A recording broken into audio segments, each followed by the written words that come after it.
Bonjour à tous, nous allons découvrir le fonctionnement de l'application Carte du ciel ou Star Chart selon la version. Alors le fonctionnement de l'application est quasiment le même selon que vous ayez la version du Play Store ou celle de l'Apple Store. La seule différence c'est que l'une des deux, au moment de lancer l'application, vous emmènera sur un écran d'accueil où il faudra sélectionner Vue du ciel pour parvenir à cette vue. Comme toutes les applications du genre, il va falloir commencer par calibrer votre appareil en l'orientant dans différentes directions pour qu'il puisse s'étalonner. Et s'il ne vous demande pas automatiquement vos données de localisation, ce qui est nécessaire au bon fonctionnement de l'application, vous pouvez le faire par la suite manuellement en cliquant sur le bouton de réglage en bas à droite de votre écran, puis sur Location. Voilà, si vous ne souhaitez pas le faire manuellement, vous pouvez cliquer sur la petite icône de satellite qui se situe en bas, vous mettez à jour le GPS, et une fois que votre localisation est bien faite, l'application est prête à fonctionner. Je vais juste terminer le tour de cet écran de réglage avant de passer à la vue. Vous avez encore ici le choix du mode RA, donc réalité augmentée, ou non. Si vous souhaitez que l'application cesse de suivre les mouvements de votre appareil, vous pouvez le bloquer. Et vous avez également le mode nuit, qui vous permet d'éviter que la lumière générée par votre appareil ne réhabitue votre œil à la lumière. Une fois que vos réglages sont effectués selon vos goûts, et bien voilà à quoi ressemble la vue du ciel, selon la direction dans laquelle vous pointez votre appareil.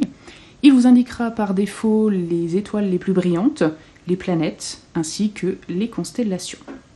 Si vous souhaitez avoir plus d'informations sur un élément, eh bien il vous suffit de cliquer dessus et vous allez avoir des informations qui s'affichent.